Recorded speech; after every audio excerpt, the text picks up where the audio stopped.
ብዙ ሰው ምን ይላል? መከላከያ ለምን ወደ ቦርደር አይሄድም? በውስጥ ግጭት ምን ያደርጋል ብሎ ጥያቄ ይጠይቃል። በህገ መንግስት የተቀመጠውን የሰራዊት ማቋቋሚያ አዋጅ አንብብ በሉት። መከላከያ ሰራዊት ከአማራ ክልል የት ሄዳል? መከላከያ ሰራዊቱ ራሱ አማራ ነው። ከኦሮሚያ የት ሄዳል? ራሱ ኦሮሞ ነው። ትንሿ ኢትዮጵያ የሚባለው የመከላከያ ተቋም ነው። ስለዚህ ተልእኮ ደግሞ የውጭ ሲመጣ ብቻ ሳይሆን የምንዋጋው ለውጭ ምቹ ሁኔታ የሚፈጥር የውስጥ ቅጥረኛ ጸረ ሰላም ኃይል ተነስቶ ስርዓት አፈርሳለሁ ካለ፣ ህግ አጠፋለሁ ካለ መከላከያ ሰራዊት እንደሚዋጋ አዋጁ ያስቀምጣል። ስለዚህ ነው የምንዋጋው። ሁሉም የኢትዮጵያ ግዛት ደግሞ የመከላከያ ግዛት ነው።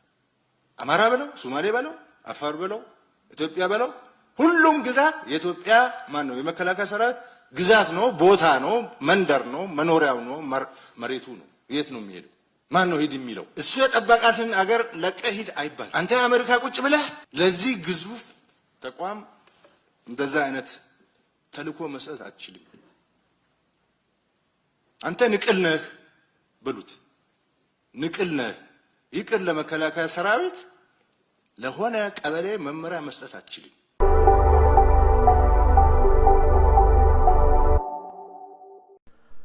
ወገኖች ሆይ እንደማደራችሁ፣ እንደምንስ ዋላችሁ፣ እንደምን ሰነበታችሁ። ብርሃኑ ጁላ የሚናገረውን ወይም የሚደነፋውን ልበሉ እንግዲህ ሰምታችኋል። የሚገርም ነው። ብርሃኑ ጁላ ወንጀለኛ ነው። የቀድሞ ጦር አባል ነበር። የቀድሞ ጦር አባል የ102ኛ አየር ወለድ አባል የነበረ ማዕረጉ 50 አለቃ። እንግዲህ ጎበዝ። በኢትዮጵያ ውስጥ በአሁኑ ሰዓት 2 አይነት ወታደራዊ ማዕረግ አለ። በወታደር ብቻ አይደለም፣ በሲቪሉም ካያችሁ ፌክ የሆነ ዶክትሬት፣ ፌክ የሆነ ማስተርስ ዲግሪ ከየምናምኑ ተሰጥቷቸዋል ለስርዓቱ አገልጋዮች። ብርሃኑ ጁላ የእሱ ጄኒውን ወይም ደግሞ ትክክለኛ የወታደራዊ ብቃት ማዕረጉ በከዳ ጊዜ 50 አለቃ ነበር። ከአየር ወለድ አባሎች ሁልጊዜ አብሬያቸው አወራቸዋለሁ፣ እንጫወታለን። የማይሜዳ ውጊያ ላይ ካተረፍናቸው የአየር ወለድ አባላት የኢትዮጵያ ባህር ኃይል ካተረፋቸው፣ በመድረክ ጦር መርከብ ካተረፋቸው ካርጎ ውስጥ የእኛ የታንክ መጫኛ ላንዲንግ ክራፍት ጦር መርከቦች ላይ ካርጎ ውስጥ ተኝቶ እስከ ምጽዋ ባህር ኃይል መደብ የመርከብ መጠጊያ ድረስ ያዳነው የኢትዮጵያ ባህር ኃይል ነው።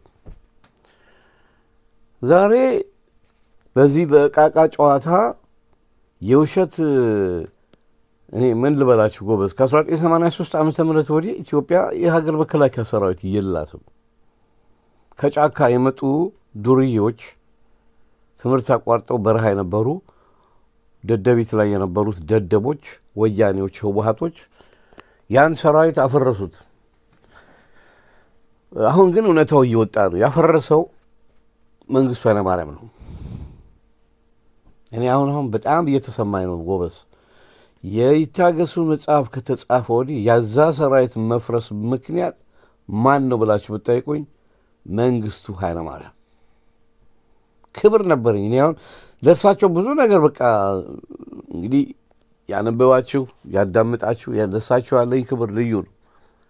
ይሄ መጽሐፍ ከወጣ ወዲህ ለካ ተነጋግረው ነው ጥለው የወጡት ከሀገር። አዛዥ የሌለው ሰራዊት ምንድን ነው የሚሆነው ወገኖች? ለምሳሌ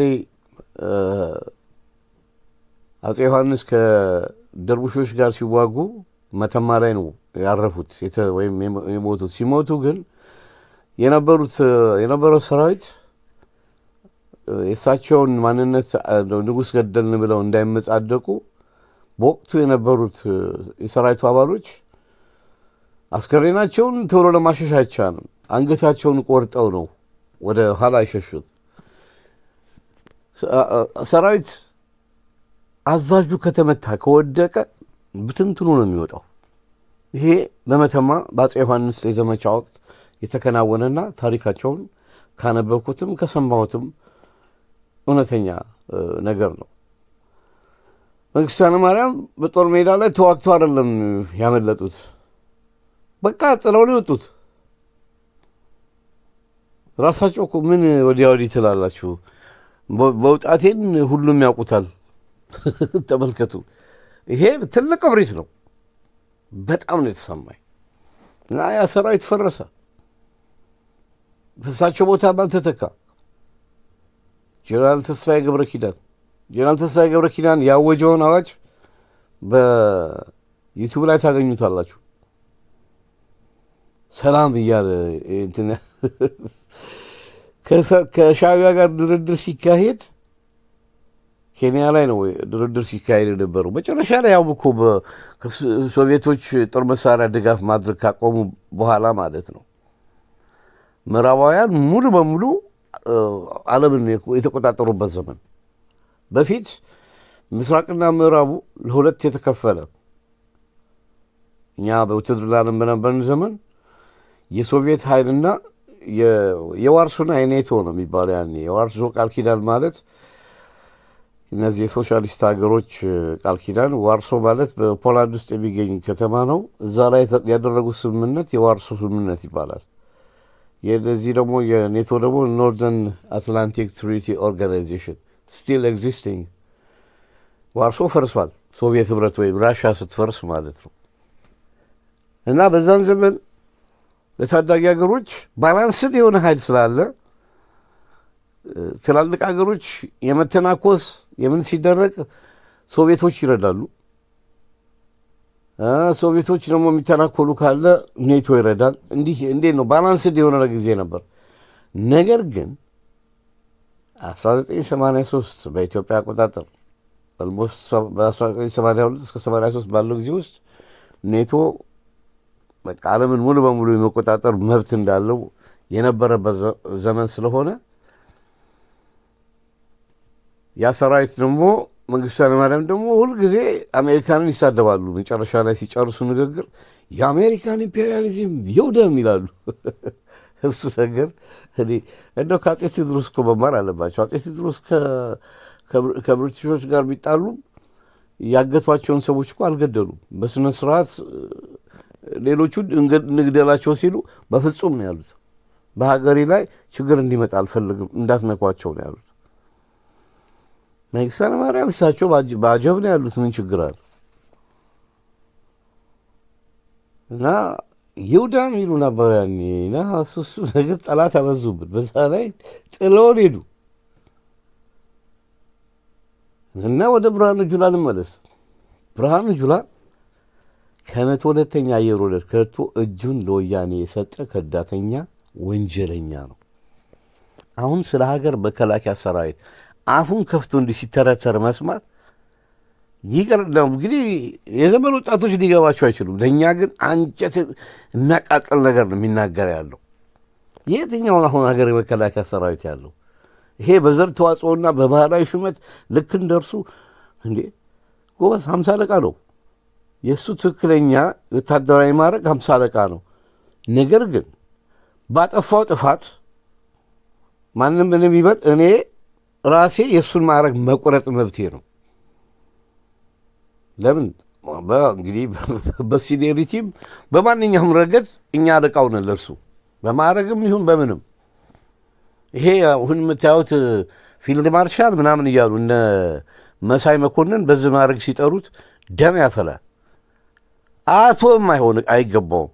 ወንበዴ ብርሃኑ ጁላ ማዕረግ 50 አለቃውን ራሱ በመቀስ ቆረጥኩት። ወደድክም ጠላህም። ለምን ከሀገር መከላከያ ሰራዊት የከዳ ቅጣቱ ሞት ነው። ሞት ፈርደንብሃል። ብዙዎችን ገለሃል አላለም። ንጹሐንን የገደልክ በእጅህ ላይ ብዙ ደም ያለብህ በሁሉም ብሔረሰብ በኦሮሞውም በአማራውም በምኑም በወንጀለኛነት ተጠያቂ ከሆኑት ከአብይ አህመድ ባለሥልጣኖች አንዱ ነህ። ወንበዴ ብርሃኑ ጁላ በመቀስ 50 አለቃውን ቆረጥኩት።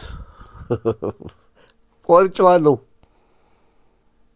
ሲኒየርህ ነኝ። እንግዲህ ምንም ማድረግ አይቻልም። ይሄ ፊልድ ማርሻል ጄኔራል ምናምን የሚባለውን ነገር ጎበዝ እርሱት። ቆርጬዋለሁ። ተቆርጧል። ወንበዴ ብርሃኑ ጁላ ላሴት ሁሊጋን ኪለር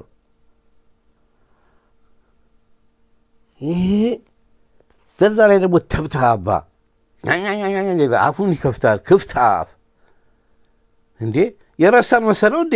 አሁን እኮ ለማያቅሽ ታጠኝ ይላሉ የድሮ አባባላል። እኛ የቀድሞውን ሰራዊት ማንነት ጠቅቀን እናውቃለን። ሲኒየሮችህ ነን እኮ እኛ፣ አለቆችህ የባህር ኃይል አባሎች ነን እኛ። የባህር ኃይል አባልነት ብቻ ነው። 50 አለቃ ነህ። 50 አለቃውን ቆረጥኩት አልኩ። እንግዲህ ጎበዝ ሲሪየስ ሆኜ ነው የምናገረውን። ቆርጬዋለሁ። የመቁረጥ መብት አለኝ።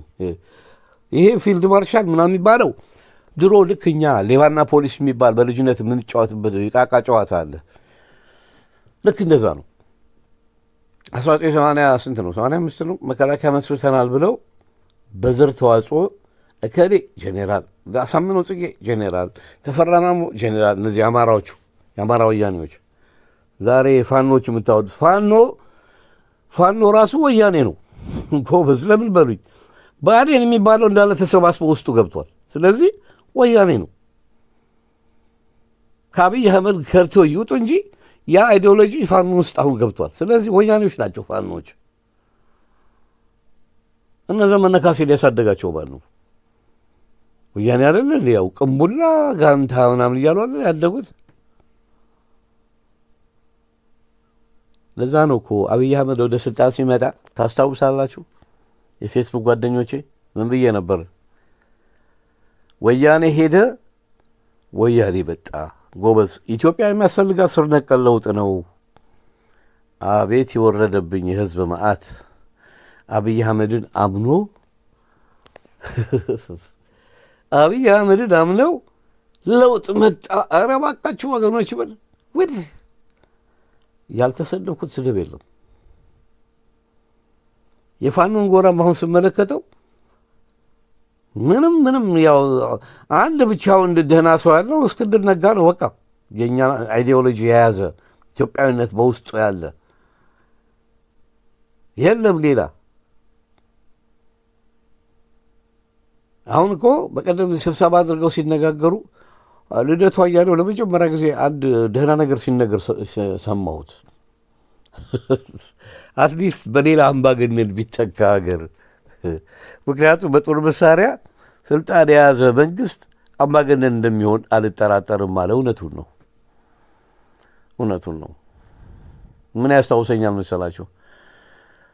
እነዛ በ1981 ዓመተ ምህረት መፈንቅለ መንግስት ሞክረው የከሸፈባቸው ጄኔራሎች